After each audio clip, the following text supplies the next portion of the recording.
Hello guys, म चाहिँ लाइफमा फर्स्ट टाइम मिनी भ्लग बनाउँदैछु। अनि यो चाहिँ हाम्रो गेमको दिन थियो। अनि म चाहिँ बसमा जाँदै थिएँ। बस चाहिँ पुरै खाली छ, त्यही भएर बस नहिँडेको भएर म हल्का यस्तो चस्मा लगाएर रेडी भयो जस्तो गरेँ होइन, यसो स्न्याप पठाउनलाई। अनि त्यसपछि हामी चाहिँ बाटोमा जाँदै थियौँ। बस फाइनली हिँड्यो आधी घन्टाको पर्खाएपछि।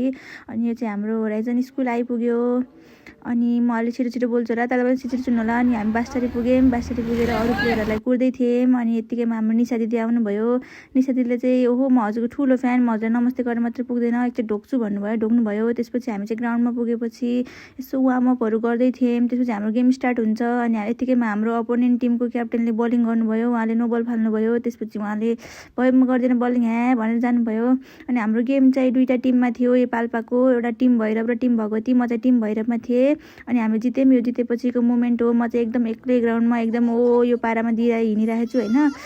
त्यसपछि चाहिँ हामी एकदम रमाइलो गऱ्यौँ, यहाँ चिच्याउने ऊ गऱ्यौँ। त्यसपछि मेरो अपोनेन्ट टिमको गाइजहरूले चाहिँ हामीलाई पनि देखाउनु न हामी हारेको भनेर हेपेको भन्नु, मान्छे उहाँले तिमीहरू हारेको गर्दै जिस्काइरहेको छु। अनि त्यसपछि हामी यत्तिकै रमाइलो गर्दै हिँडिरहेको थियौँ ग्राउन्डमा। अनि यत्तिकैमा हाम्रो गाइजहरू पनि आउनुभयो। त्यसपछि सबजनाले यस्तो रमाइलो गऱ्यौँ। अनि हाम्रो एउटा युजा बहिनी भनेर चाहिँ मलाई हजुरलाई म बोक्छु भनेर भनेन। अनि त्यसपछि म फोन चाहिँ हाम्रो क्याप्टेन आशिकालाई ह्यान्डओभर दिएर मलाई बोक्न भनेर दिँदैछु। यिनले चाहिँ मलाई बोकेर घुमाइन् घुमेँ, म भन्न घुमेँ। त्यसपछि म हजुरलाई नि घुमाउँछु आशिका दिदी भनिन् तिनले, अब आशिकालाई नि घुमाउँछिन् तिन। अनि आशिका पनि घुमिन्, अब फन्न घुम्दैछिन्। अनि हामीले जितेपछिको सेलिब्रेसन गऱ्यौँ। यो चाहिँ हाम्रो सेलिब्रेसन हो। अनि जितेपछि चाहिँ मैले भिडियो बनाउन भुलेछु गाइज, किनभने मैले फर्स्ट टाइम भ्लग बनाएको नि त। अनि यो चाहिँ हाम्रो टिम भइरह हो, हामी जितेको यतिले हो।